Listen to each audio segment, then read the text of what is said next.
Oke, Assalamualaikum warahmatullahi wabarakatuh. Assalamualaikum warahmatullahi wabarakatuh. Ya, selamat pagi, salam sejahtera buat kita semua ya. Adik-adik sekalian, saya minta maaf telatnya banget ya. Saya nggak tahu, jadi tak kira itu gitu. Jadi tadi beres-beres rumah gitu ya. Mohon maaf, terlambatnya ini banget ya. Oke, terakhir saya ngajar sampai mana? Ada yang masih ingat?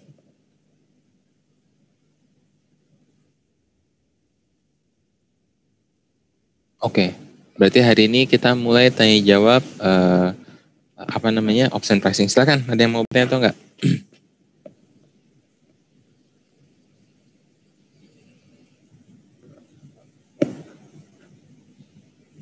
Kalau nggak ada saya yang tanya ya. Sekarang izin bertanya, Pak. Saya dulu yang nanya. Oh iya. Sekarang tanggal berapa? 9. Tanggal 9. Siapa absen nomor 9? Saya, Pak. Oke, siapa namanya, Dek? Irfan. Van, pertanyaan saya. Kalau kamu jawab dengan benar, kamu dapat 2 poin. Kalau salah, kamu dapat 1 poin ya, Van ya. Oke, Van?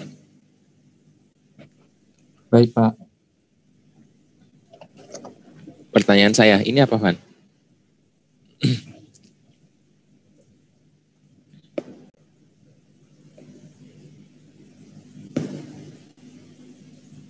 Payoff, Pak. Apa? Payoff. Oke, salah jawabannya ya. Jadi ini adalah strike price ya. Kamu Irfan minus 1 poin.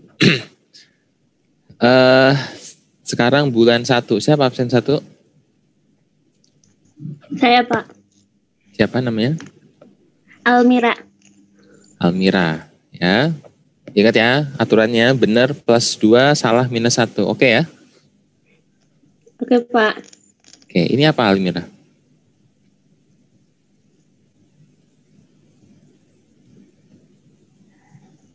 Itu saham ya, Pak?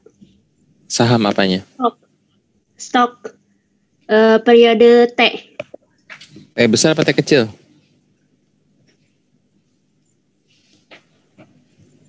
T.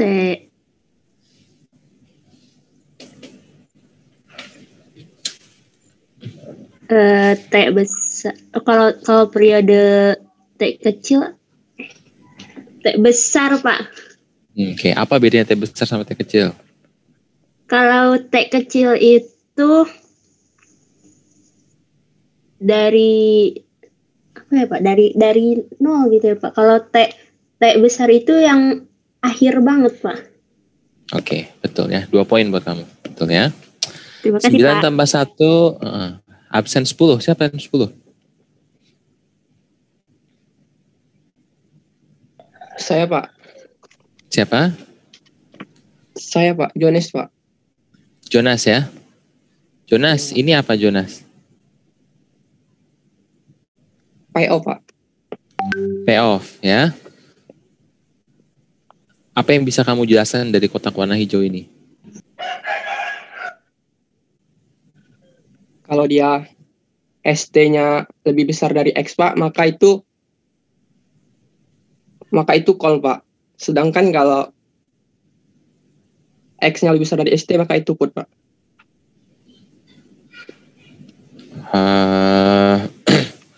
Salah ya, bukan itu penjelasannya.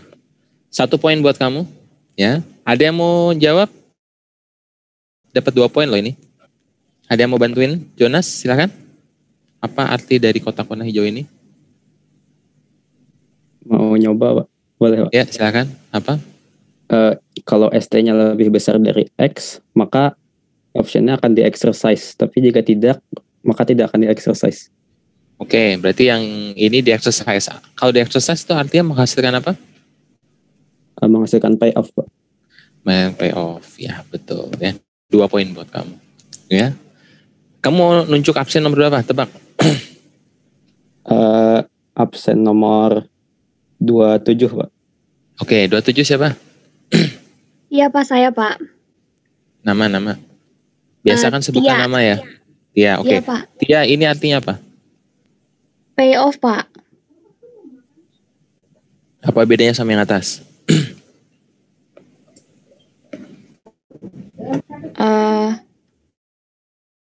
Sama, Pak. Ada sedikit perbedaan. Apa? Bentar, Pak. Kalau yang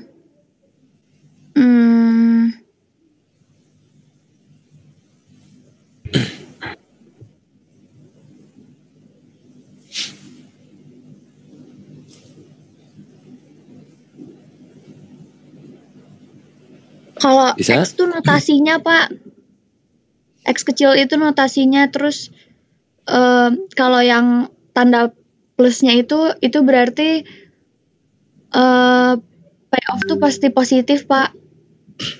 Kenapa payoff itu positif? Karena kalau misalnya negatif gak akan di-exercise. Oke, betul. 2 poin buat kamu. Ya. Kamu tunjuk absen nomor berapa?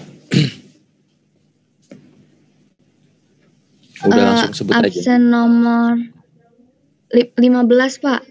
Oke, siapa 15? Saya Pak Mesya. Oh, yang tadi bener-bener dapat 2 poin ya, kecuali tadi ada 1. Siapa tuh? Nesya. Pertanyaan saya, apa yang dimaksud dengan contingent claim? Contingent claim itu sama dengan payoff, Pak. Jadi contingent claim itu bentuknya random, Pak.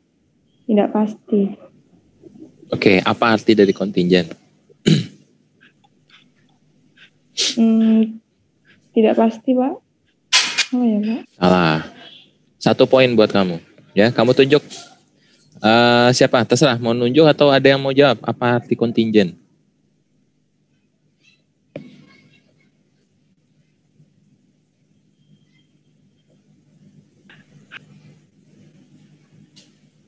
Nesa nunjuk absen berapa? Absen 5, Pak. 5 udah tadi. Yang lain? Absen 6 deh, Pak, 6. Oke, 6 siapa 6?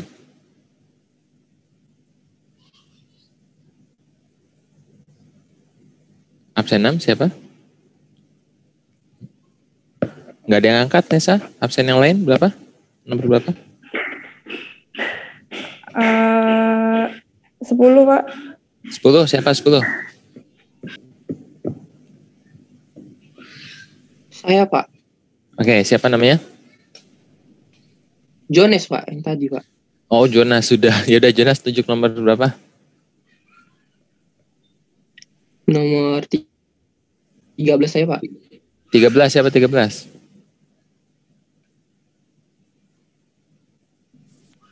Saya, Pak. Siapa namanya? Lutfi, Pak. Oke, Lutfi, apa yang dimaksud dengan contingent? Contingent itu apa? Apakah yang pengakuan jika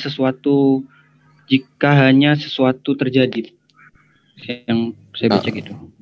Salah. Oh, salah. Ya, 0 poin buat kamu, tidak saya kasih minus. Iya, makasih, Pak. Contingent itu adalah suatu peristiwa yang terjadi atau tidak terjadinya peristiwa tersebut tergantung pada peristiwa yang lain.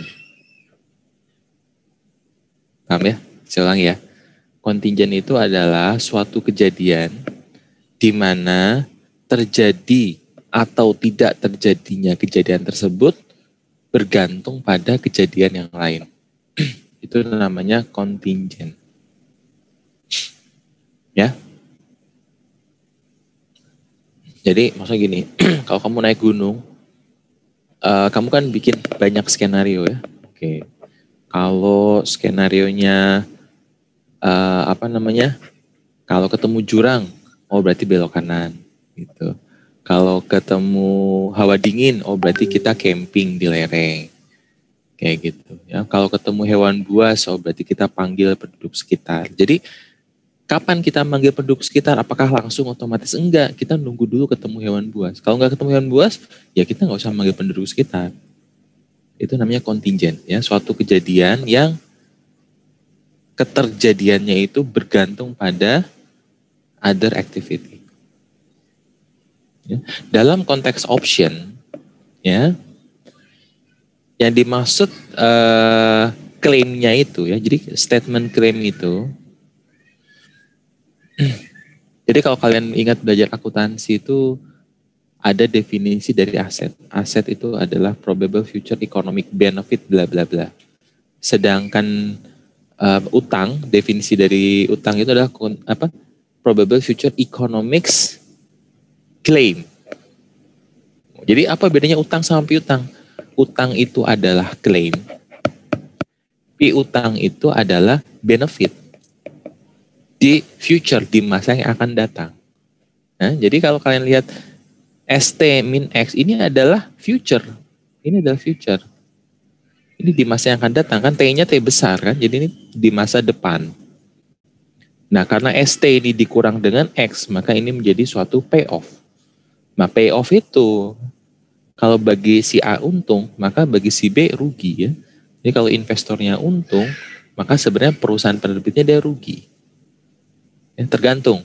Klaim ini dilihat dari sudut kacamata siapa.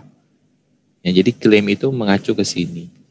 Nah, kenapa namanya kontingen? Kontingen itu kan tadi ya, kejadian yang terjadi karena kejadian lain. Karena di sini ST. Ya, jadi suatu payoff itu, ini payoff-nya, ini kejadiannya, berarti X plus ini berarti payoff-nya ini sangat bergantung pada ST. ST itu kan berarti kejadian lain, harga saham, harga underlying asetnya. Jadi kalau harga underlying asetnya besar, ya otomatis payoff-nya besar. Kalau harga sahamnya kecil, ya berarti payoff-nya kecil. Kalau harga sahamnya kecil, bahkan lebih kecil daripada strike price, ya tidak di-exercise. Kayak gitu. Itu yang dimaksud dengan kontingen. Jadi digabung ya, contingent claim. Seperti itu. Ya, oke. Sampai di situ pertanyaan dari saya. Silakan kalau ada yang mau tanya atau mau komentar. Sekarang sudah mulai sesi diskusi tadi, biar panas aja ya. Yang lain silakan.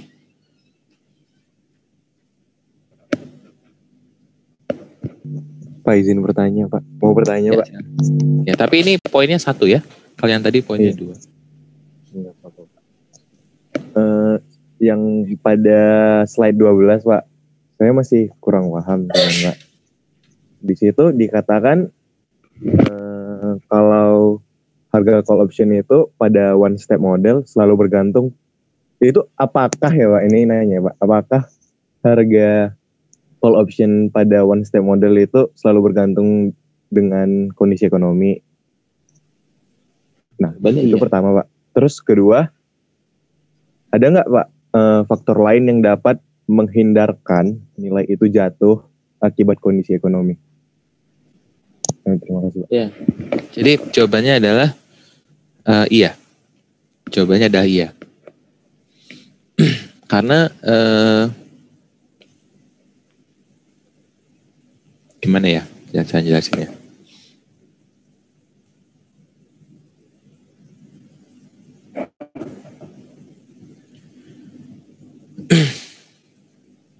Gini. Option itu adalah derivatif, ya. Dan nilai dari derivatif itu tergantung pada underlying asetnya. Oke. Jadi kalau underlying aset naik, maka derivatif naik. Underlying turun, derivatifnya akan turun. Gitu ya. Nah, apa underlying aset dari option? Nah, dalam hal ini adalah saham. Walaupun nggak cuma saham ya, bisa macam-macam. Ya, tapi dalam konteks kita kali ini underlying saham. Oke, berarti pertanyaan selanjutnya adalah apakah harga saham dipengaruhi kondisi perekonomian? Iya. Jawabannya iya. Tetapi pengaruh itu kan seberapa besar pengaruh tersebut, ya?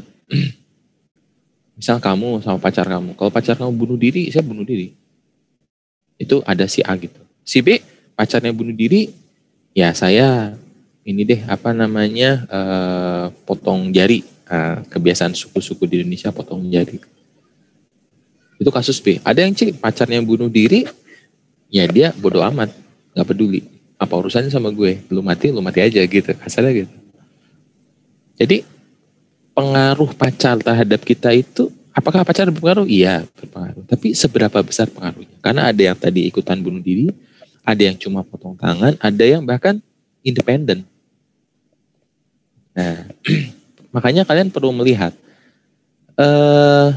ada karakteristik saham-saham tertentu yang memang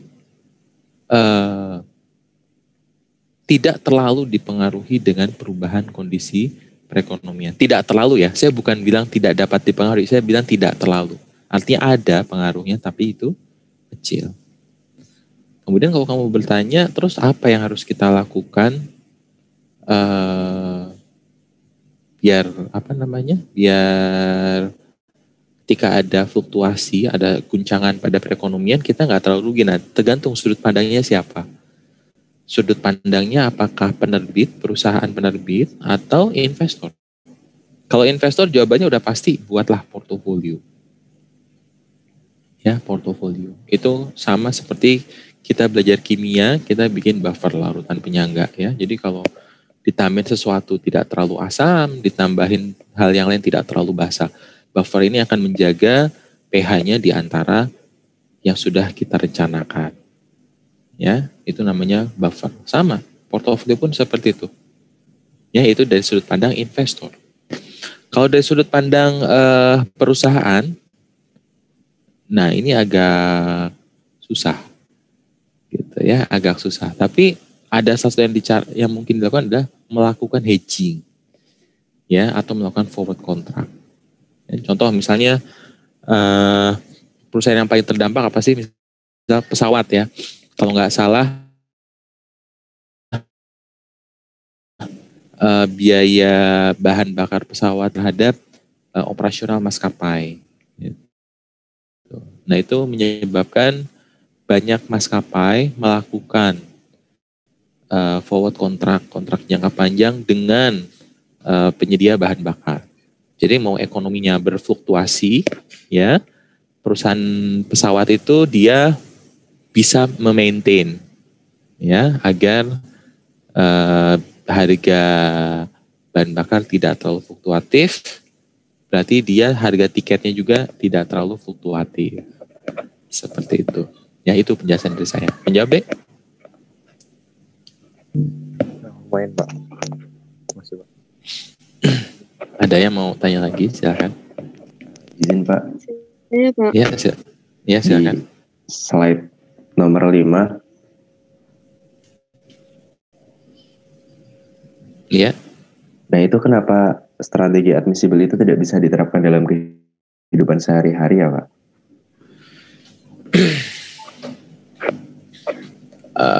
Oke, saya nggak ngomong investasi ya. Kita ngomong pakai bahasa sederhana ya. Contohnya gini, kamu lagi ada di medan perang. Di medan perang itu ada 4 aktor, kamu dan si A, B, C. Ya, si A, B, C. Nah, kalau kamu lawan si A, kalau kamu pukul si A sekali, dia akan balas mukul sekali. Itu namanya strategi tit for tat. Ini omongan di materi game theory ya, ekonomi ya. Ini beneran, saya cerita nggak ngasal. Jadi strategi namanya tit for tat. Pukul sekali, dia balas mukul sekali. Kalau ketemu si B, ya, ini kalau kamu mukul sekali, dia balasnya 2 kali. Ya, si B ini preman ya, kamu pukul sekali, usik dikit, wah mati kita. Ada si C. Si C ini kalau kita pukul dia diam aja, gak akan balas. Gitu. Ya, jadi dalam perang Baratayuda itu kita bisa ketemu A, B atau C.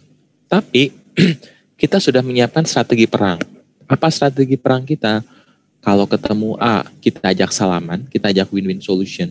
Karena kita sama kuat ya, jadi kita berdamai dengan A. Kalau ketemu B, at any time kita kabur. Ya, nggak usah diajak salaman, nggak usah dipukul, pokoknya langsung kabur. Karena apa? Karena kita pukul sekali, balasnya 2 kali, lebih kejam. Jadi pokoknya kalau ketemu B, kabur. Kalau ketemu C, Ini orang nggak ngelawan, kita pukulin sampai mati, kita rampas harta bendanya dan lain-lain. Jadi kita berbekal strategi ya, set strategi itu. Yang kalau itu dilakukan, maka kita sudah pasti memenangkan pertempuran. Itulah yang dikatakan admissible. Ya, jadi ketika kita di bursa saham itu kan kita perang. Kita sebenarnya perang dengan investor lain. Dan kalau kita untung, yang lain pasti ada yang rugi kan. Itu namanya admissible.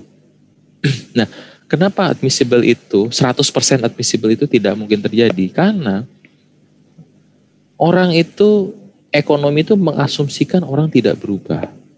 Pada kenyataannya orang itu berubah. Ya, kamu punya istri gitu ya, istrinya nurut sekali. Kamu maki-maki, kamu siksa, kamu hina, kamu pukulin, tiap hari dia diem aja. Tapi apakah dia diem terus seumur hidup? Enggak kan? Semut aja diinjak akan balas gitu. Istri juga sama. Kalian sakiti suatu saat dia akan membalas. Ya, sama. Si orang C tadi yang kita tabukin terus-terusan itu, apakah dia akan diam seterusnya? Enggak. Ya, dan ketika dia membalas, maka pembalasannya bisa lebih menyakitkan. Dan strategi admissible kita itu tidak lagi bisa digunakan selamanya. Nah, artinya apa? Artinya adalah strategi kita dalam pasar saham itu harus adaptif. Adaptif itu dimaksud gini, oh kalau perilakunya berubah ya kita harus merubah strategi kita. Tapi kalau perilakunya kita asumsikan tidak ada perubahan ya kita bisa meneruskan strategi yang kita pakai atau admissible sampai kita keruk keuntungan sebanyak-banyaknya. Maka dari itu penting sekali melakukan survei pasar. Ya, jadi perusahaan-perusahaan itu ya biasanya perusahaan yang besar ya, mereka itu punya mata-mata. Ya, jadi dia melakukan survei pasar. Jadi kita cek misalnya perusahaan terbesar itu misalnya apa sih? Perusahaan rokok ya. Rokok itu kan dikuasai oleh Gudang Garam, HM Sampurna, terus Wismilak, terus ya udah 2 itu aja. Kalau perusahaan consumer good itu kan ada Indofood, ada Mayora. Ya, kalau basic utensils itu kan berarti ada Unilever sama apa? Kalau perusahaan obat itu ada Kimia Farma sama satu lagi apa bisa Pfizer gitu ya. Itu kan saling kompetitor. Nah, jadi kita perusahaan itu saling spying, saling memata-matai. Jadi di sana ngapain sih? Apakah mereka bikin produk baru atau apa gitu. Nah, ketika mereka bikin produk baru, kita pasti mengcounter. Ya, ini akan sangat terlihat di perusahaan otomotif. Ya, otomotif. Jadi misalnya Honda ngeluarin Jazz, nah, maka Toyota lawannya apa? Ngelawan Jazz gitu ya. Toyota ngeluarin Xenia, ternyata dia berkolusi sama Daihatsu, keluarlah ada Xenia sama Avanza, itu kan kolusi. Ya. Tapi ada juga yang sifatnya saling membunuh. Saling membunuh itu contohnya apa ya? Yang memangsa pangsa pasar sebelumnya. Misalnya apa ya? Lupalah nanti kita. Itu nanti mata kuliah manajemen strategi. Tapi intinya di sini saya bilang bahwa admissible itu nggak bisa terus-terusan. Agar admissible itu bisa terus-terusan, maka strateginya harus adaptif. Nah, kalau kalian pengen lihat perusahaan yang admissible itu, lihatlah perusahaan-perusahaan yang sudah berdiri puluhan tahun. Nah, contohnya adalah Toyota, Honda gitu. Soichiro Honda sudah mati, tapi Honda masih berdiri sampai sekarang. Ya, artinya apa? Artinya dia admissible, artinya dia bisa merespon pasar. Toyota juga sama, tapi Nissan sekarang kolaps mau mati, gitu. Ya, paham sampai situ deh? Ya, paham Pak, terima kasih Pak. Silakan yang lain kalau yang mau tanya. Saya mau bertanya Pak. Silakan. Yang slide 4 Pak. Slide 4 ya, silakan. Itu kan DT, FS sama superscript plus itu kan sama-sama pay off ya Pak. Itu perbedaannya apa ya Pak di antara ketiganya itu? Sama aja. sama aja. Jadi kalau yang yang DT ini adalah contingent claim dibilangnya. Jadi DT ini adalah contingent claim. Yang XT ini adalah payoff. Ya, terus yang FS ini adalah mengatakan bahwa arbitrage profit itu adalah fungsi dari harga saham, fungsi dari underlying asetnya. Kayak gitu. Nah ini tiga-tiganya sami mawon. Ini menceritakan yang sama, istilahnya aja beda-beda. Tiga ini kan temukan di buku kok. Ya, paham saya situ? Terima kasih Pak, paham Pak. Saya ingin bertanya Pak, di video Bapak sempat menyinggung soal negara dengan suku bunga negatif. Lalu apakah secara umum hal tersebut baik untuk pasar saham Pak? Ya jelek lah.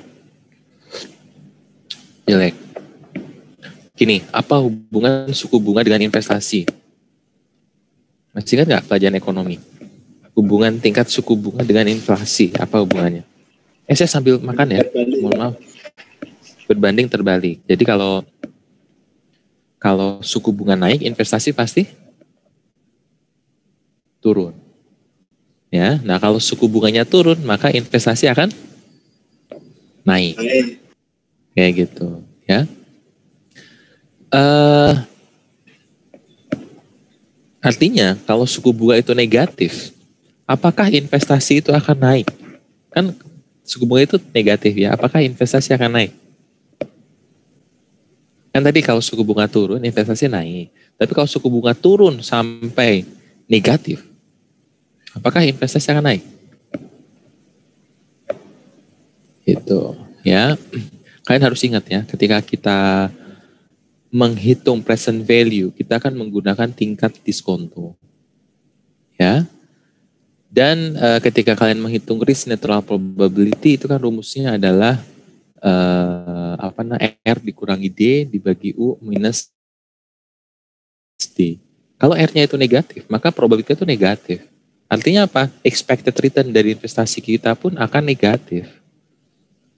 Kalau expected return-nya negatif, ada nggak investor yang mau menanamkan uangnya? Nggak ada.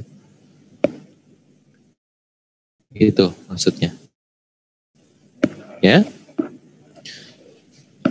Makanya kalau Indonesia, nanti kalau kalian ikut mata kuliah pengelolaan utang ya,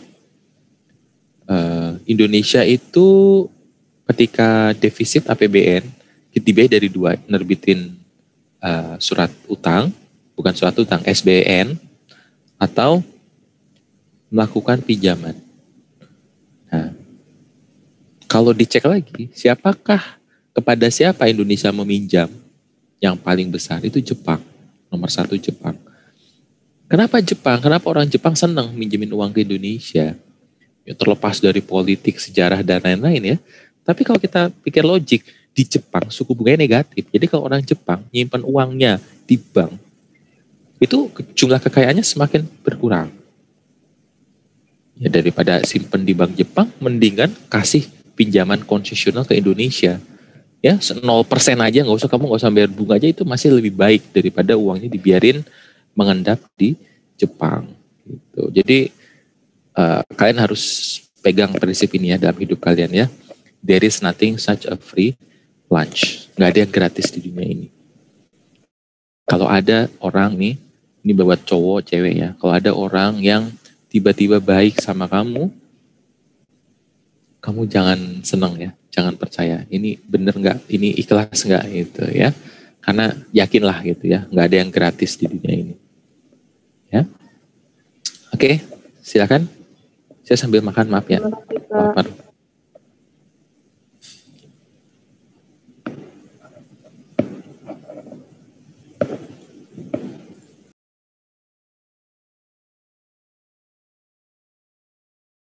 Yang mau tanya silakan ya.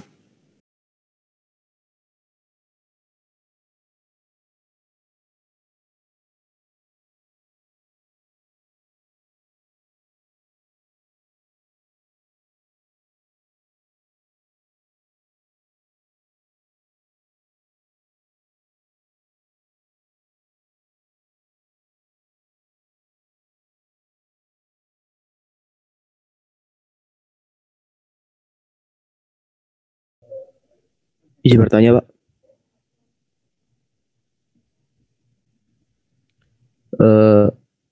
Kenapa kepemilikan opsi call itu akan semakin memberi keuntungan apabila harga underlying asetnya itu tinggi?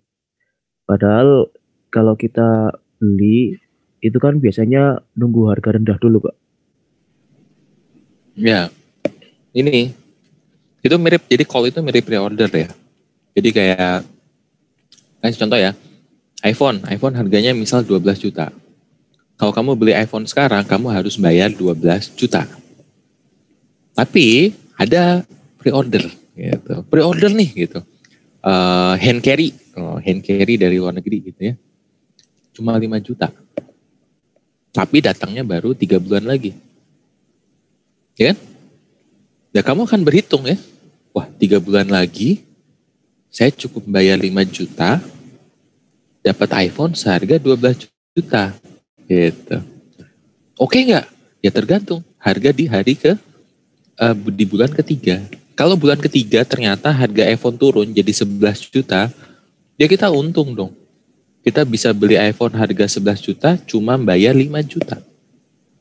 Tapi kalau ternyata setelah 3 bulan harga iPhone didiskon sama iPod gitu ya, turun jadi 4 juta. Mau kita exercise nggak pre-ordernya?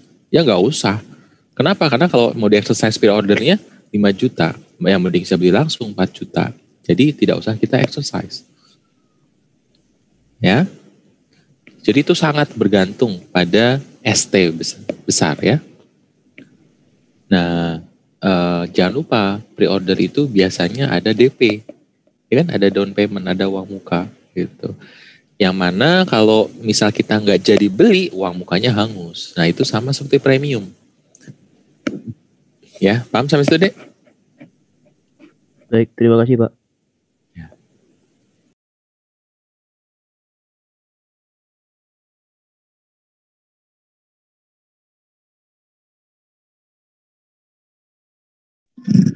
Pak, saya mau bertanya, di teorem 8.1 itu kan VT sama dengan DT bila return-nya sama, tapi sama kan kata Bapak itu beda tipis, nggak sama persis. Itu ada nggak sih Pak tentang maksudnya disebut bedanya itu seberapa bisa dibilang sama? Nggak tahu. Kalau mau tanya berapa batasannya, saya nggak tahu. Nggak punya range ya, nggak punya range. Nggak bisa jawab. Mohon maaf. Ya. Iya, terima kasih.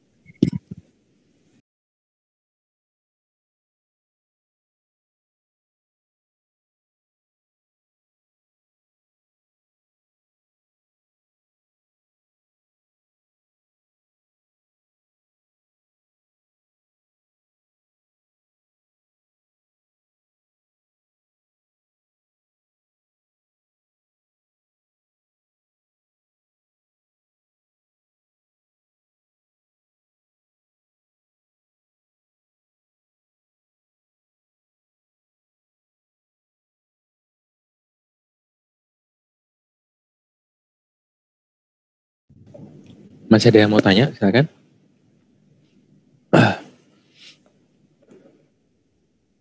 Oh, di chat. Apa ini?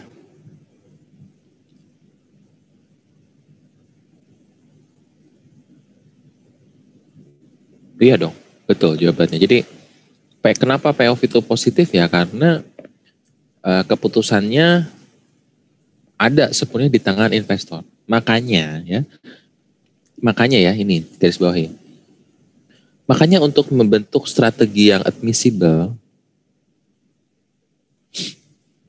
kok saya pilek ya. Makanya untuk membentuk strategi yang admissible itu harus self-financing. Kenapa? Karena kalau kita self-financing, semua keputusan kita yang buat. Ya. Bayangkan kalau kalian udah nikah, tapi udah nikah tetap hidupnya sama mertua. Gitu. Itu akan direcokin terus. Mertua pasti akan bilang ini. Nah itu direcokin. Itu tidak self-financing. Kalau tidak self-financing, maka bisa saja keputusannya itu tidak akan sesuai dengan harapan investor.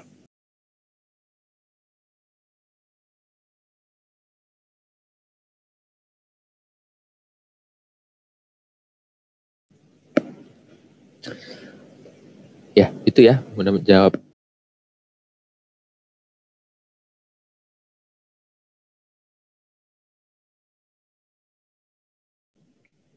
Aduh, mohon maaf ya, saya lagi bersin-bersin. Ampun deh, agak pilek. Menjawab nggak tadi, Dek? Oh ya, tadi jawabnya di chat ya, lupa.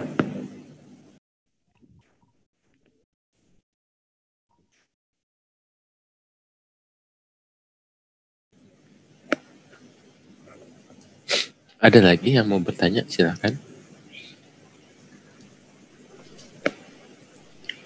Pak mau tanya, tapi Yes. tentang rumus aja sih Pak. Boleh, silakan. Yang slide 10. Oke. Nah, yang ini yang D0 Pak, rumusnya yang X1 kali S0 tambah Y1. Itu kan yang bawahnya itu Pak, penjabaran dari X1 sama Y1-nya aja. Itu kenapa nggak dikali X0 juga ya Pak? Kenapa nggak dikali X0? Bentar. S0 maksudnya Pak. Sampai ada 0.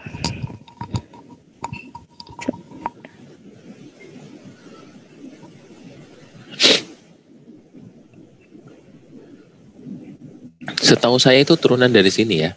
Turunan dari sini. Jadi, nah ini. Jadi X1 itu rumusnya adalah ini ya. Ada cara ininya gimana nih?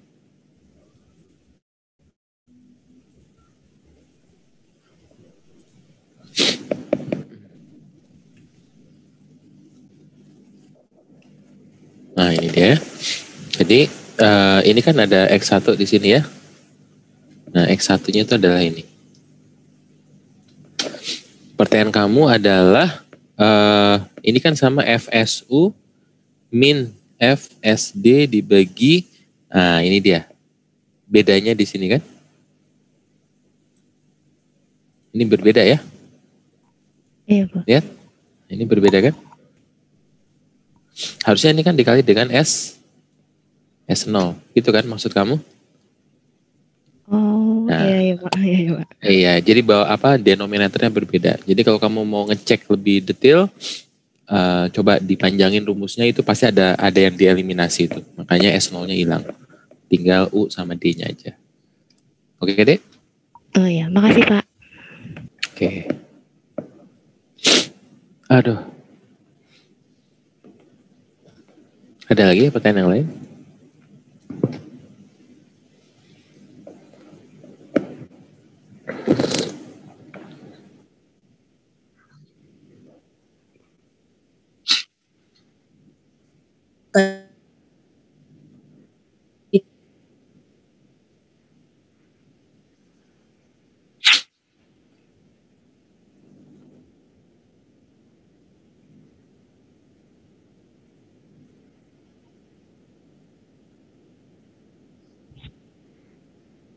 Mana teh? Mana teh 42?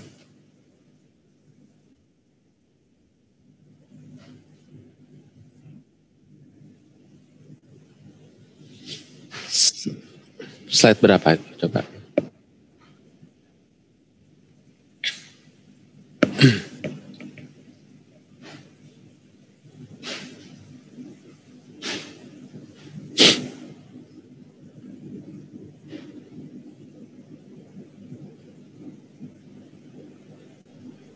Bantu jawab slide 39, Pak. 39. Iya, does not depend on time T ya. Berarti kan T-nya nggak ada, sama-sama nggak ada kan? Bener nggak sih? Konsisten nggak pertanyaannya, jawabannya? Konsisten ya? Konsisten. Udah ya? Aman. Oke.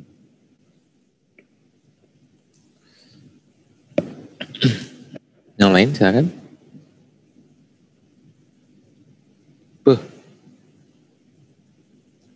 Aduh. tanya Pak. Iya, silakan. Di slide 17 itu Pak. 17. Iya. Saya masih kurang paham Pak sama yang dapat G itu dari mana ya Pak? G, ini cuma iseng-iseng berhadiah aja. Jadi G ini dia mereplace ini. Replace di sini. Ya, jadi S1-nya ini dikeluarkan. Nih, S1-nya ini dikeluarkan. Ya, maka jadi G dikali S1. Ini cuma permainan ini saja. Cuma simbol aja ya Pak? Simbol. Bukan simbol sih, karena begini. Kalau kamu perhatikan ya, ini yang kotak warna merah ya. Yang merupakan variabel itu mana? Coba ya, saya tanya. R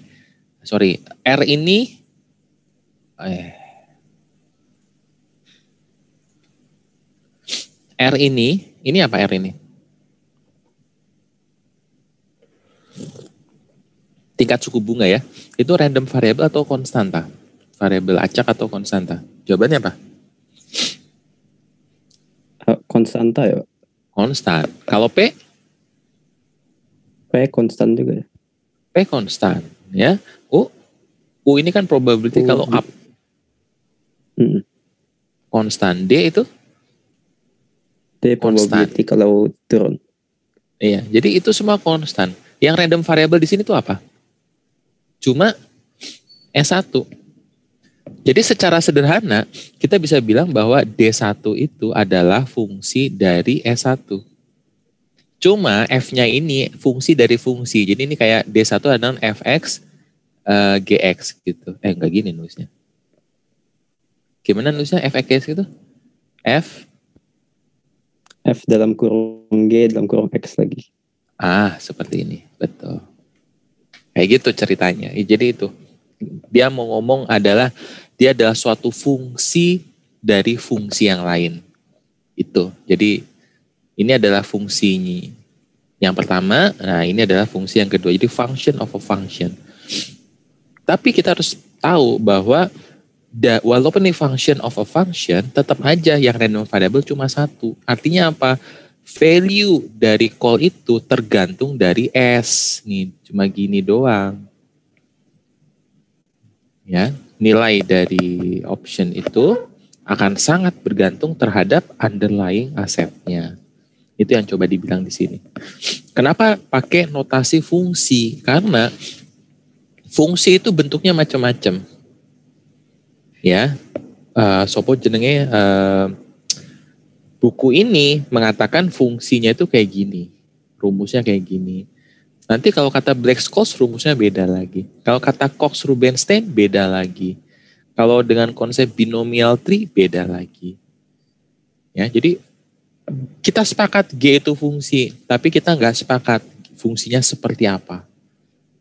Kayak gitu. Tapi kita sepakat bahwa ini ada D1 adalah a function of stock underlying asset price. Itu kata-katanya. Paham sampai sini?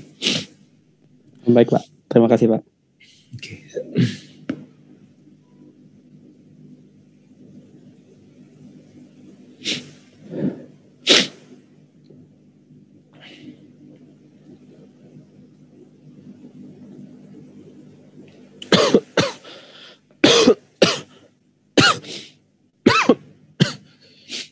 Aduh.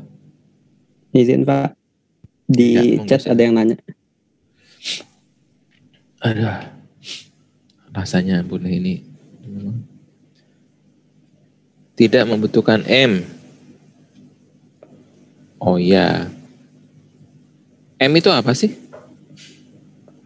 M itu adalah berapa kali kejadiannya nilai sahamnya up naik. Kan kalau binomial kan dibagi dua gini ya. Ini binomial kan gini ya. Yang satu up ini down. Kalau ini up-nya lagi, nah berarti UU. Nah berarti kan M-nya 2 kali. Ya, seberapa banyak up-nya. Kalau kita tahu seberapa banyak up, maka kalau kita tahu N, kita tahu seberapa banyak down-nya. Kenapa Black-Scholes itu nggak perlu ngitung M? Karena Black-Scholes itu Kalau di Cox-Rubinstein kan ada simbol N besar ya. N besar itu kan berarti iteration, replicating strategy. Ya. N step. Berapa kali strategi itu direplikasi. Misal 1000 kali. Ya berarti N-nya kan tadi kita di perang Baratayuda ketemu A salaman, ketemu B kabur, ketemu C kita tabokin sampai mati gitu ya. Nah, perang Baratayuda itu berlangsung selama 18 hari. Nah, artinya apa? Hari pertama strateginya itu. Hari kedua itu dipakai lagi. Hari ketiga itu lagi dipakai. Kenapa kamu sebagai panglima perang mereplikasi strategi itu? Ya karena itu strategi yang dominan. Karena itu strategi yang akan membuat saya menang perang Baratayuda. Gitu. Artinya apa? N-nya berapa? N-nya ya 18 kali. Karena perang Baratayuda 18 hari. Nah, dalam Black Scholes itu diasumsikan N-nya itu unlimited. N-nya itu unlimited. Ya, N-nya itu unlimited. Kenapa? Karena Black Scholes itu mengasumsikan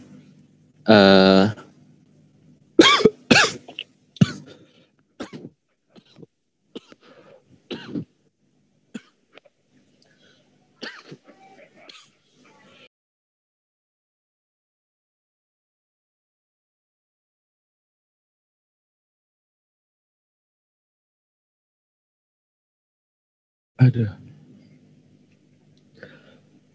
Mohon maaf ya, lagi ini nggak begitu sakit. Oke, kalau Black Scholes itu dia mengasumsikan N-nya itu unlimited sampai kiamat. Contoh gini,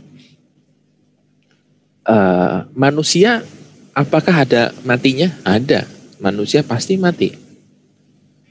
Ya, tapi kalau badan hukum mati nggak? Enggak. Badan hukum akan hidup selamanya dengan asumsi kondisi normal ya, nggak ada nggak ada aneh-aneh lah gitu. Dalam kondisi normal badan hukum akan hidup selamanya. Sama ketika kalian punya rekening, kalau kalian punya rekening di bank, kalau kalian punya rekening misal kalian punya 1 triliun, taruh aja di bank, nggak usah apa-apain. Apakah rekening itu akan ada sampai kiamat? Ada. Ya, kalau kalian punya rekening dana nasabah, kalian main saham, kalian beli option, ya, kamu punya rekening di bursa, terus nggak kamu apa-apain, ya itu akan bertahan selamanya sampai kiamat. Gitu. Ya, jadi itulah asumsi yang digunakan oleh Black Scholes. Jadi dia menggunakan, yang pertama dia menggunakan deret geometri, ada rasio di situ. Kenapa menggunakan deret geometri? Karena Black Scholes menggunakan asumsi continuous. Datanya continuous selamanya. Dan memang seperti itu yang terjadi kondisi di lapangannya. Ya. Nah, kalau kita selamanya ngapain M? Kenapa kita harus ngitung M? Bisa nggak ngitung M-nya? Nggak bisa. Kalau kamu tanya kapan kamu ditanya gini, apakah ada kiamat? Iya, ada. Tapi kalau ditanya tahun berapa kita kiamat, ya nggak ada yang bisa jawab. Gitu kan? Kita akan menjawab kiamat itu mungkin masih jauh, mungkin masih dekat, tapi tidak ada yang tahu. Tapi kita sepakat bahwa kiamat itu lama sekali sejak bumi ini tercipta. Seperti itu. Jadi N dalam konteks Black Scholes itu, N besar ya, itu unlimited.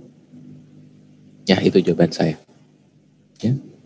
Menjawab nggak sampai sini?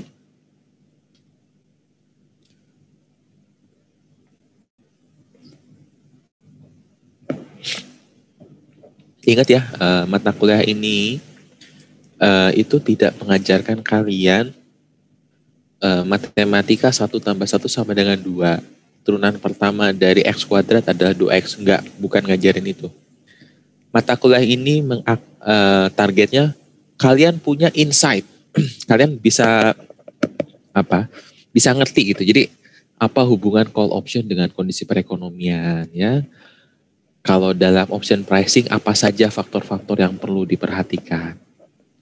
Ya, kayak gitu. Jadi nanti di ujian, ujiannya kita udah sepakat, nanti ujiannya ada ujian online. Bukan penugasan. Ya, jadi nanti ujiannya seperti UTS, nanti akan ada soal pendek-pendek gitu, mungkin agak banyak, dan itu akan meng-capture pemahaman kalian. Jadi kalau kalian nggak paham, nggak akan bisa jawab. Ya, jadi saran saya, cobalah diskusi bareng, belajar bareng gitu ya, mengenal notasinya ini apa sih maksudnya, apa bedanya Black-Scholes, Rubinstein itu apa. Jadi yang penting kalian ngerti bedanya apa. Dan kalau orang ngerti itu jawabannya itu nggak bisa di copy paste, ya, gitu. Silakan, ada lagi nggak yang mau tanya? Ya, Pak. Oke, silakan deh. Apakah semua derivatif itu dapat dikategorikan kontingen klaim? Terus mengapa di materi derivatif sebelumnya itu belum disebutkan mengenai kontingen klaim dan hanya disebutkan di materi option?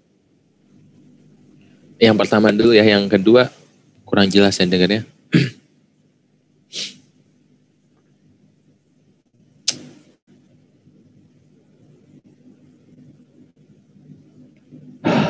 Susah nih jawabnya. Apakah semua derivatif? Soalnya kamu nanya semua derivatif. Saya nggak tahu derivatif itu bentuknya apa aja. Ya, karena derivatif itu kan contohnya apa ya? Forward contract, hedging, option, call, put option itu semua derivatif. Terus ada lagi itu kalau dalam tataran konsep ya. Dalam dunia nyata ada namanya ABCP, Asset Backed Commercial Paper, ABS, Asset Backed Securities, terus apa lagi, RD, ETF, Exchange Trade Fund, itu semua derivatif. Tapi apakah ada contingent claim? Enggak semuanya ada contingent claim. Ya, jadi jawaban saya tidak. Kenapa? Karena contoh derivatifnya itu reksadana. Apakah reksadana itu opsi? Bukan. Reksadana itu portofolio. Seperti kita beli beberapa saham, bikin portofolio, itu namanya reksadana. Jadi di reksadana itu sama aja kayak kita beli saham, dan di situ tidak ada contingent claim. Ya, nggak ada. Karena reksadana dia menggunakan nilai aset bersih, NAB. Ya, jadi tidak semua derivatif. Yang kedua pertanyaannya apa? Sudah, Pak.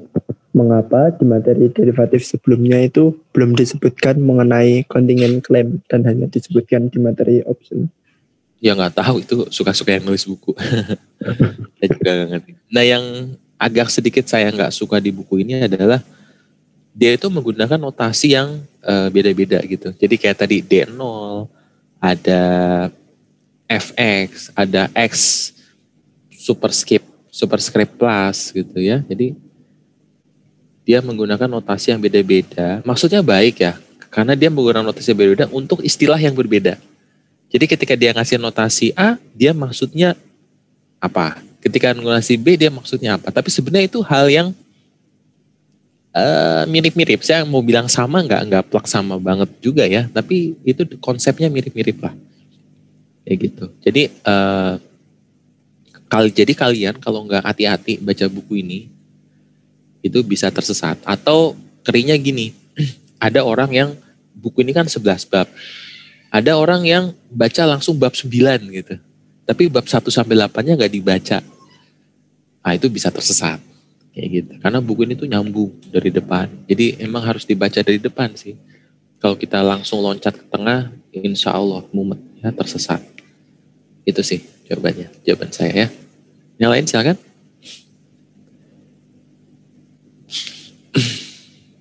Tapi ini buku bagus ya. Ini buku di standar internasional bagus banget. Senang. Dari Bastian, pertanyaan di chat ya.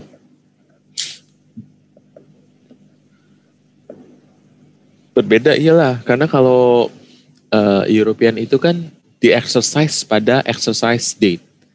Kalau kontraknya 3 bulan ya baru bisa di exercise pas 3 bulan. Tapi kalau American, ya dia bisa di-research at any time in between, di antara. Seperti itu. Artinya kalau European itu kan pakai sama dengan ya. Jadi Tapi kalau American kan pakainya lebih kecil atau sama dengan. Gitu. Itu udah kebaca dari ceritanya aja kan, European udah pasti sama dengan. Kalau American itu berarti T-nya lebih kecil sama dengan. Ya, T-nya berarti lebih besar daripada 0. Jadi 0 lebih kecil dari X, lebih kecil sama dengan T besar. Kayak gitu. Jadi itu kayak, ingat ya kita ketika bikin penjelasan kita bikin 2 garis kemudian kotak ke atas gitu ya. Kayak gitu-gitu. Di mana solusinya. Ya itu kayak gitu, tidak samanya. Dan lebih mumet saya juga nggak paham kalau kita harus sampai ke American option. Maka saya batasi di European option. Biar tidak terlalu mumet. Udah itu sih penjelasannya ya. Ada lagi yang mau tanya? Mau bertanya Pak. Silakan. Untuk option pricing ini Pak, apakah tidak memperhitungkan atau mempertimbangkan pembayaran dividen kalau misalnya underlying asetnya itu berupa saham Pak? Memperhitungkan. Ada kok dividen di sini ada. Ada memperhitungkan. Jawabannya memperhitungkan ya. Sebenarnya nggak gitu juga. Kalau kamu tanya apakah memperhitungkan dividen, jawabannya iya memperhitungkan. Di mana perhitungannya? Nah itu ya, di mana perhitungannya? Jadi kalau kalian suka buka Yahoo Finance harga saham. Jadi harga saham itu kan ada yang adjusted, jadi kan ada open, high, low, closing, adjusted close. Nah kalau kita pakai datanya yang close, maka itu data stoknya doang. Tapi kalau sudah adjusted closing price, nah itu sudah memperhitungkan dividen dan stock split. Makanya ketika kita melakukan analisis, kita selalu menggunakan adjusted closing price. Kenapa? Karena itu sudah memperhitungkan dividen. Jadi kalau kamu tanya, apakah dividen diperhitungkan? Iya, sudah diperhitungkan. Kenapa? Karena saya menggunakan data adjusted closing price. Dan di mana-mana orang pakainya data yang adjusted, yang sudah memperhitungkan dividen. Paham ya, Dea? Baik Pak, paham Pak. Oke.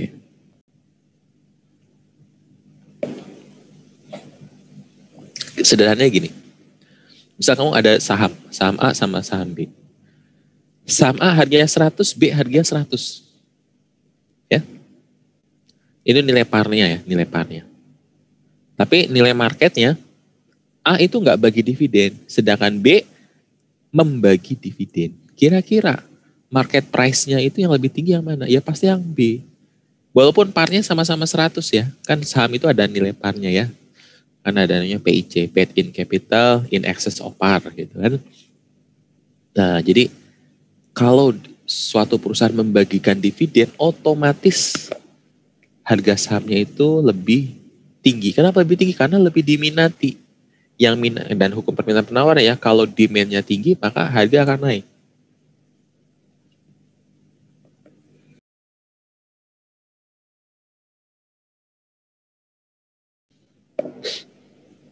Aduh, maaf ya, lagi flu, bersin-bersin mulu.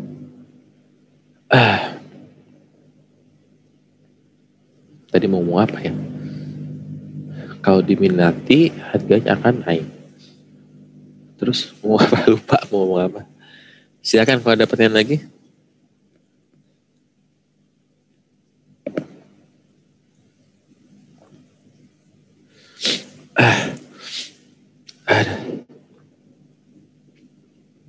Nggak ada. Kita tunggu 5 detik. Kalau nggak ada yang nanya, kita tutup ya. Oh, ada yang bertanya nih. Irfan ya. Slide 24. 24 mana 24?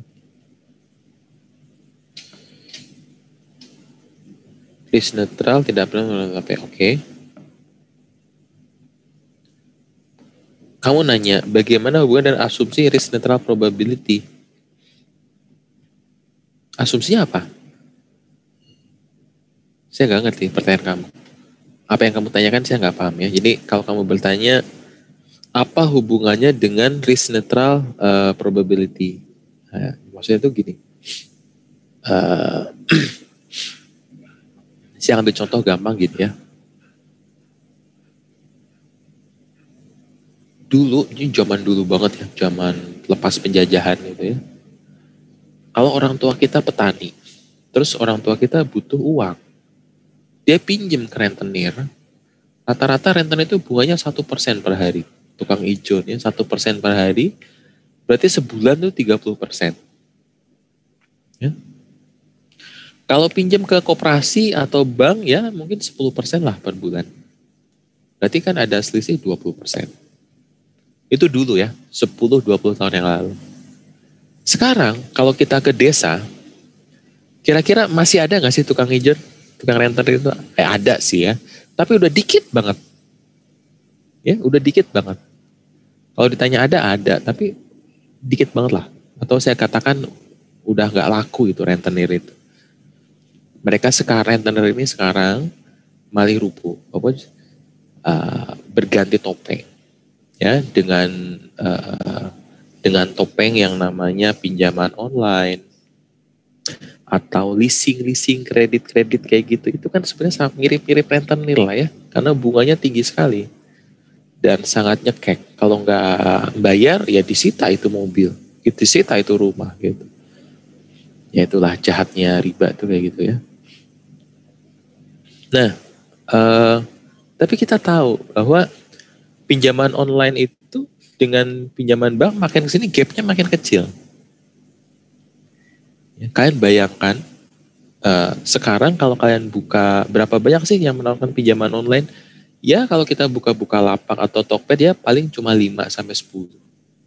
Kalian bayangkan 100 tahun ke depan, ya, di mana teknologi sudah sedemikian canggih dan kita orang yang butuh uang itu tidak nyari pinjaman online, tapi kita malah ditawari pinjaman online. Jadi sudah banyak sekali orang yang menawarkan.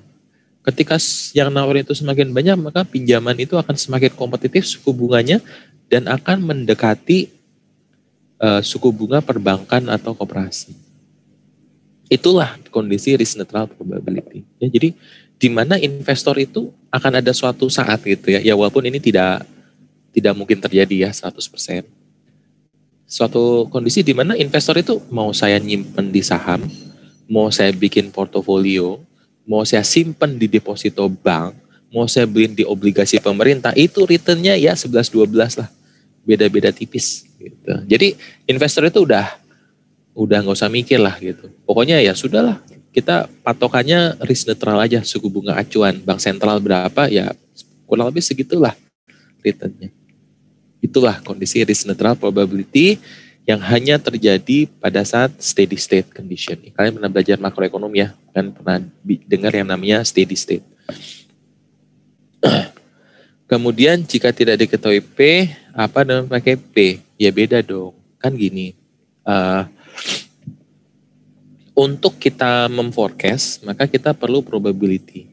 Kayak kita punya dadu. Dadu itu kan dilempar, di rolling ya. Dadu itu kan angkanya 1, 2, 3, 4, 5, 6. Berarti berapa expected return atau expected output dari satu kali pelemparan dadu? Maka jawabannya adalah 1/6 kali 1, tambah 1/6 kali 2, tambah sampai 1/6 kali 6. Gitu, di sum. Itu expected return. Jadi ketika menghitung expected return adalah P1 kali X1, P2 kali X2. Nah, artinya kita harus punya probability. Ya. Pertanyaannya adalah, apakah kita tahu probability-nya? Tahu Pak dari data historis? Ya, tapi itu kan tebak-tebakan. Karena pakai data historis pasti ada varian, pasti ada kemungkinan kesalahan, ya, ada standar error dan lain-lain. Artinya nggak akan tepat. Jadi sebenarnya kita tidak bisa meramalkan 100%. Ya. Nah, probability ini erat kaitannya dengan distribusi.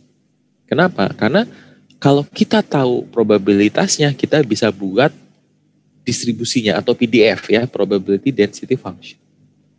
Dan sebaliknya, kalau kita tahu PDF-nya, probability density function kurvanya, kalau kita tahu kurvanya, kita bisa hitung probability-nya dengan cara bikin integral, finite integral.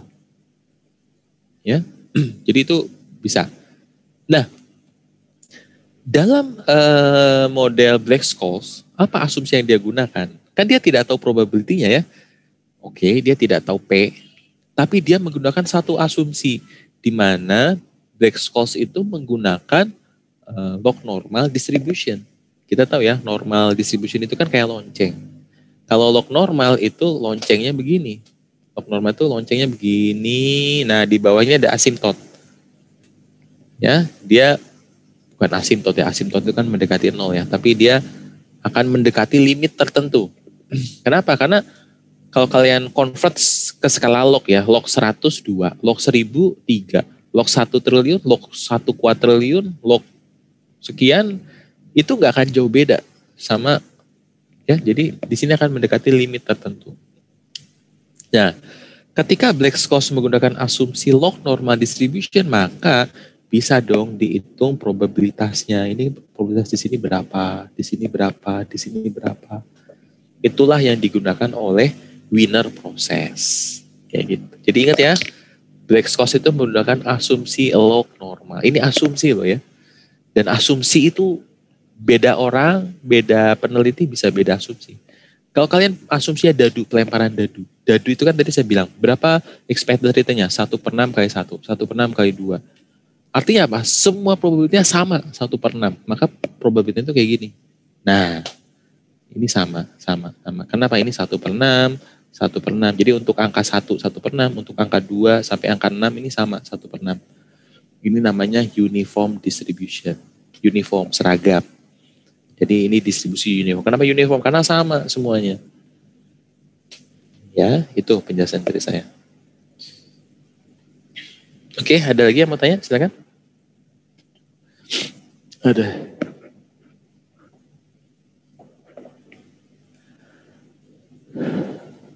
Kita tunggu 5 detik ya. Kalau 5 detik ada yang nanya, kita tunggu.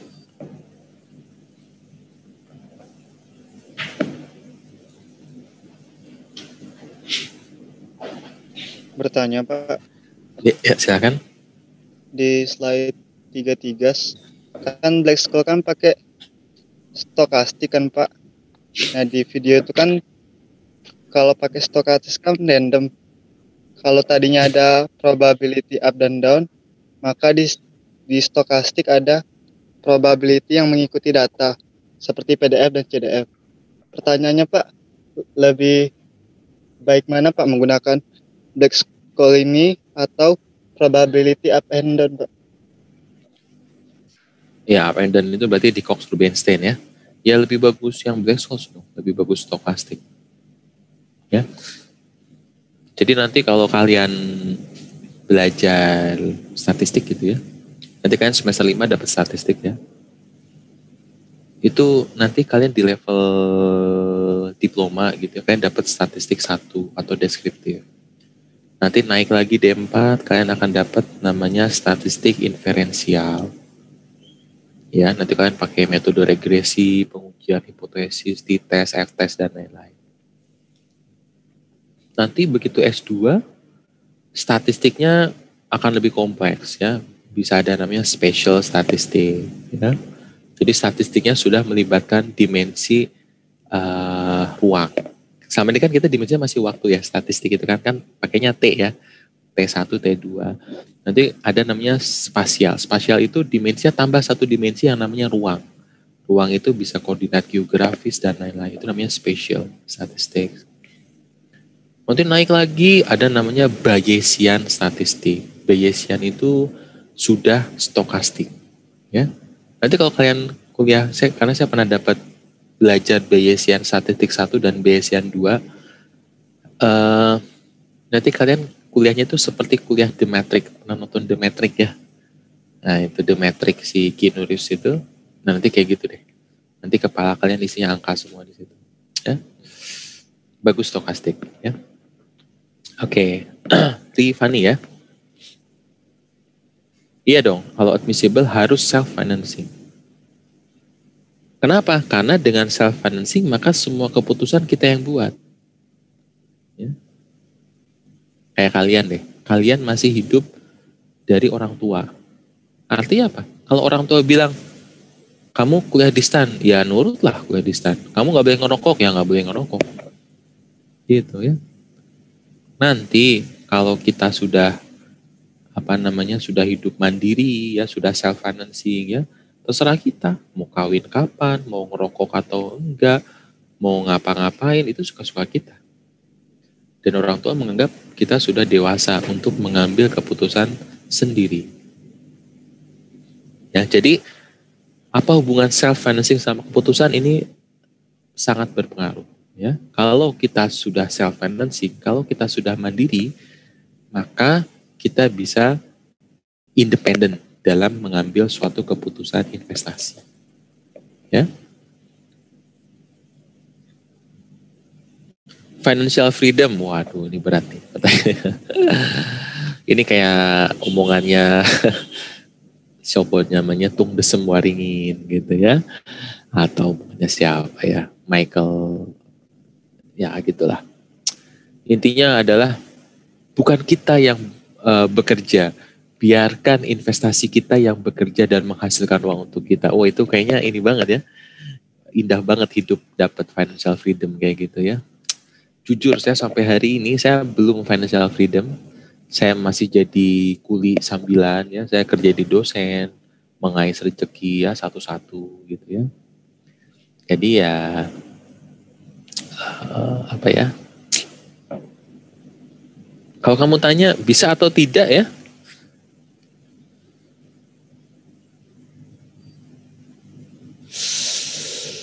Jawaban saya bisa. Jawaban bisa. Tapi tidak mudah. Tidak mudah. Karena begini ya, contoh siapa sih investor yang paling handal di dunia ini? Kalau di apa ya, di saham gitu ya, kalau kita main saham, ada satu orang yang sangat disegani. Siapakah dia? Dia adalah Warren Buffett. Warren Buffett. Dia itu investor yang paling hebat, Warren Buffett. Jadi mungkin kalau kamu tanya financial freedom, mungkin harus tanya sama Mbah Warren Buffett ini.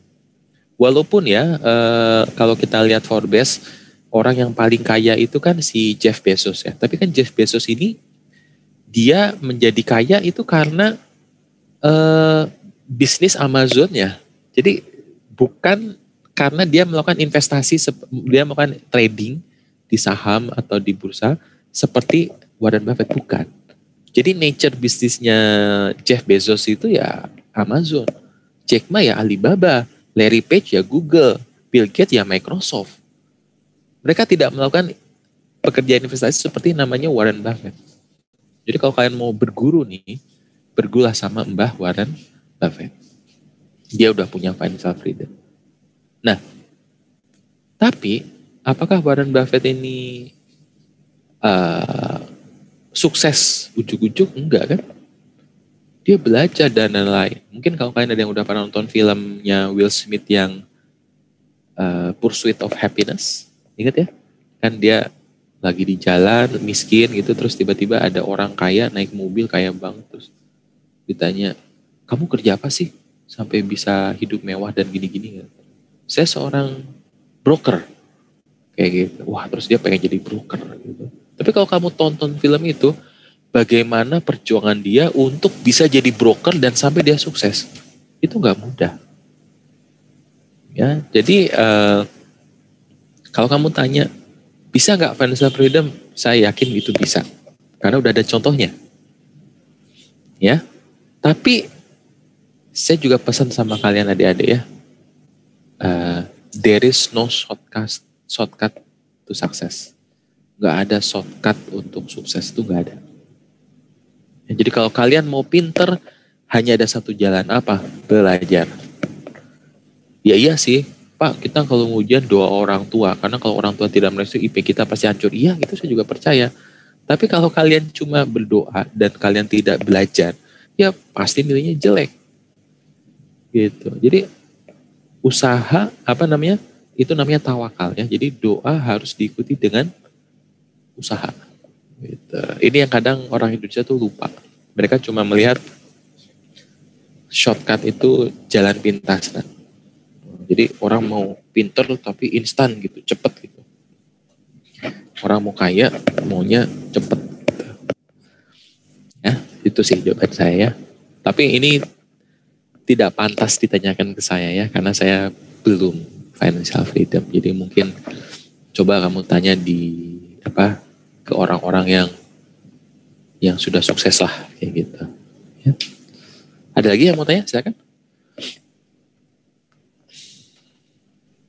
Izin bertanya Pak, seperti yang ditunjukkan dalam figur 8.2 itu kan antara Black Scholes sama Cockroach itu kan hampir sama Pak. Nah, saya itu masih belum mengerti Pak, apakah kita itu bebas menggunakan yang mana atau tergantung datanya discrete atau continuous? Terima kasih.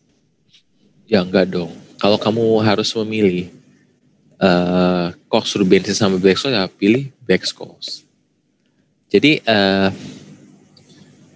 ilmu itu berkembang, ya. Jadi ilmu A disempurnakan oleh B, B disempurnakan oleh C, C disempurnakan oleh D. Jadi bukan kita memilih A, B, C atau D, enggak. Kita pilih D yang paling advance, yang paling maju. Jadi kalau kalian mau nanti kalian jadi kerja, Pak kita pakai yang mana? Ya pakai Black Scholes dong, karena itu yang paling baru. Nanti kalau 10 tahun lagi Black Scholes ada yang mengkritik dan memperbaikinya, ya kita pakai yang paling baru. Ya, jadi kita selalu gunakan yang paling update.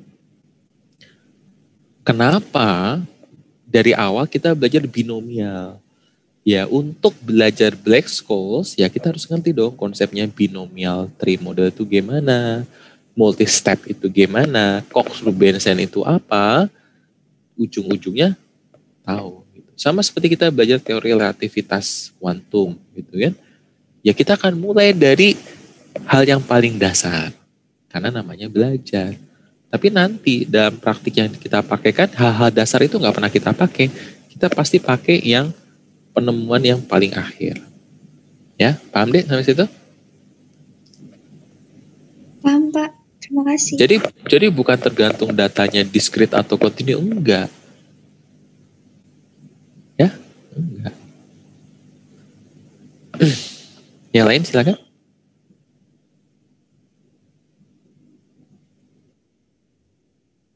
Oke, chat Galih ya.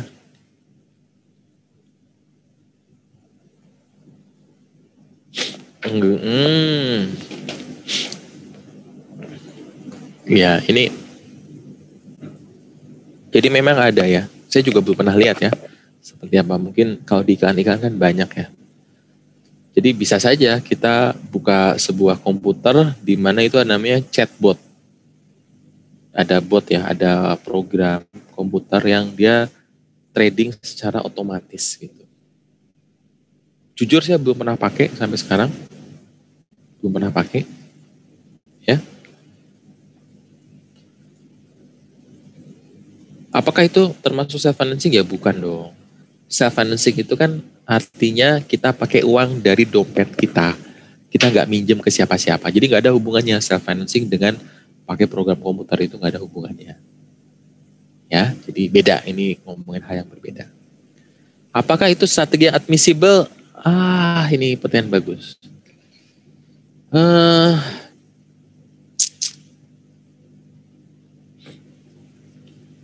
Wah, susah ini jawabnya. Apakah admissible ya? Jadi gini,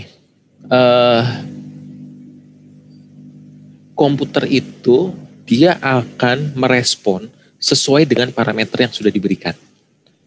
Gitu ya. Jadi misalnya gini, komputer itu akan memutuskan kita beli atau jual dengan 10 parameter. 10 parameter itu misalnya ya, pertumbuhan ekonomi, pergerakan indeks di Indonesia, indeks di Amerika, ya, kemudian tingkat korupsi, terus tingkat curah hujan dan lain-lain. Jadi ada 10 parameter. Jadi ketika ada parameter yang berubah, maka keputusannya langsung dirubah oleh komputer. Jadi kalau dikatakan komputer itu apakah admissible? Iya, admissible. Apakah dia adaptif? Iya, dia adaptif. Tapi adaptifnya itu bounded. Bounded itu terbatas. Kenapa terbatas? Karena dibatasi oleh 10 parameter tersebut. 10 parameter tersebut. Bagaimana kalau ada parameter ke-11? Gitu. Ya, parameter ke-11. Komputer tidak bisa menangkap parameter ke-11. Karena dia diprogram hanya untuk 10 parameter. Berbeda dengan manusia, ya, manusia ini dikaruniai otak yang luar biasa oleh Tuhan. Jadi dia bisa menangkap parameter ke-11 yang mungkin kita menyebutnya sebagai insting atau professional judgment atau indera keenam, ya, sixth sense di sensei atau bahkan indera ketujuh gitu ya. Itu manusia, cuma manusia yang punya. Gitu. Jadi ini terlepas kalian percaya atau tidak percaya ya. Jadi investor kelas kakap seperti Bob Sadino, terus Khairul Tanjung, ya. Mereka itu bisa saja mengambil suatu keputusan investasi yang menurut kita nggak rasional. Jadi kalau kita tanya gitu, Pak, kenapa Bapak beli saham itu? Dia akan jawab, feeling saya sih gitu ya. Feeling saya ini akan meledak. Gitu. Ya, gila nih orang, dia invest 100 miliar cuma based on feeling. Gila nggak? Bagi kita menganggap itu, ini orang gila nih gitu kan ya. Masa invest pakai feelingan gitu kan? Ya dihitung gitu loh Pak. Gitu. Tapi ya, orang-orang seperti mereka, feelingnya itu sudah terbangun. Jadi ketika kita mengerjakan sesuatu secara terus-menerus, berulang-ulang, kepala kita, otak kita akan terprogram secara otomatis. Jadi yang dimaksud dengan Khairul Tanjung itu feeling, itu sebenarnya sudah melalui proses di otak yang berulang-ulang. Sama seperti seorang, kalian kalau pernah naik pesawat ya, yang Garuda atau apa, itu ada atau YouTube, ada chef sushi, dia motong, ditimbang 100 gram, pas 100 gram, potong lagi, pas 100 gram. Itu bisa nggak dijelaskan? Itu kan main feeling aja tuh. Kenapa bisa pas? Karena dia sudah bekerja motong-motong ikan itu udah puluhan tahun. Jadi bagi kita yang orang awam, kita akan merasa gila nih, sakti nih orang ya. Ini orang ikut pesugihan atau apa. Enggak gitu. Feeling orang-orang seperti Koki, seperti Khairul Tanjung itu terbangun karena pengalaman bertahun-tahun. Ya. Dan itu nggak bisa dibeli. Ya, itu mahal sekali harganya.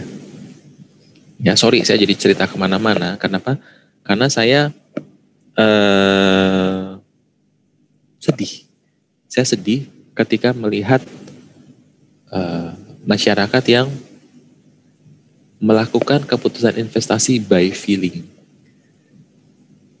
Ya, jadi nanti kalau kalian ketemu orang tua gitu ya, mau beli tol, mau beli tanah gitu, saya feeling bapak ini tanah ini 10 tahun lagi pasti naik. Pak, yang namanya tanah itu di mana-mana pasti naik. Gitu. Tapi bapak beli tanah itu nggak boleh based on feeling dong. Bapak harusnya riset dulu, gini gitu. Ya, nanti kalian sering lah ketemu orang tua kayak gitu ya. Atau ada orang yang mau buka bisnis, buka usaha gitu ya. Oh saya yakin nih. Harusnya kita lakukan survei pasar dulu. Ya, kita ikuti semua metode yang mungkin bisa dilakukan. Walaupun memang saya nggak menutup mata, ada orang-orang seperti tadi yang saya bilang, Khairul Tanjung, Sandiaga Uno, Warren Buffett, ya Bob Sadino, Erick Thohir, itu yang dia investor kelas kakap, yang mainnya udah main feeling gitu. Dan kita jangan contoh orang-orang seperti itu, karena itu udah orang-orang level dewa. Kita sebagai investor pemula, kita harus mengikuti step by step yang diajarkan di mata kuliah matematika keuangan.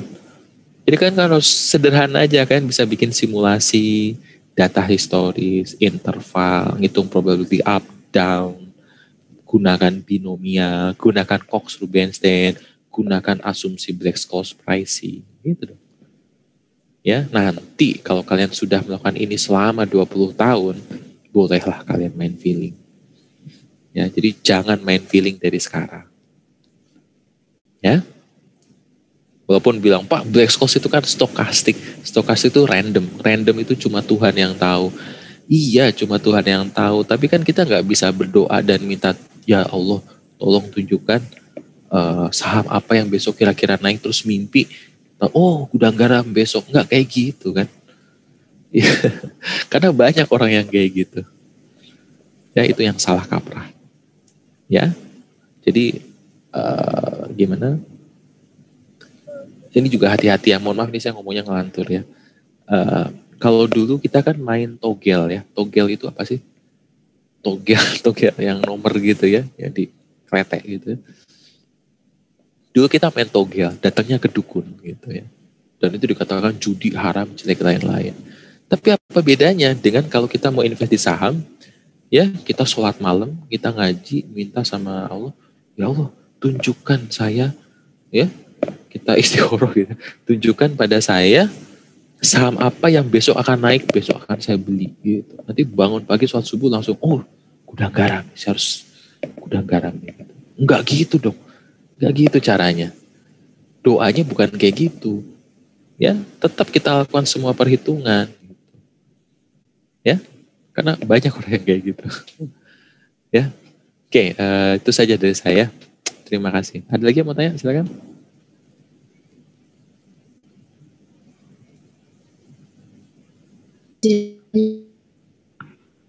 Iya, kenapa? Ada apa?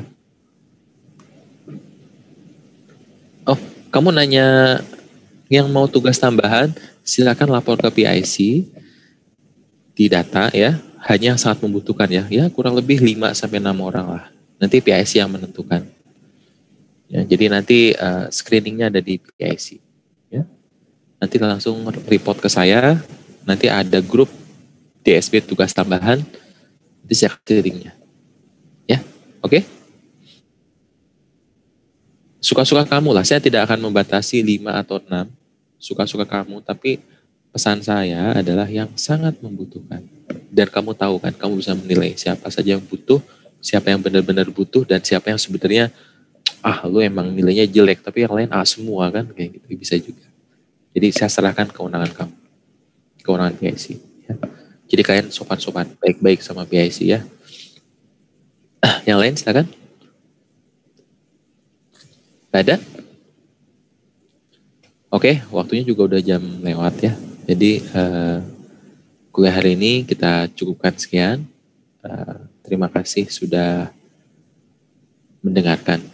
Ya, selamat pagi. Wassalamualaikum warahmatullahi wabarakatuh. Waalaikumsalam. Sehat-sehat Pak. Waalaikumsalam. Terima kasih Pak. Terima kasih Pak. Ya, terima kasih ya. Saya tutup.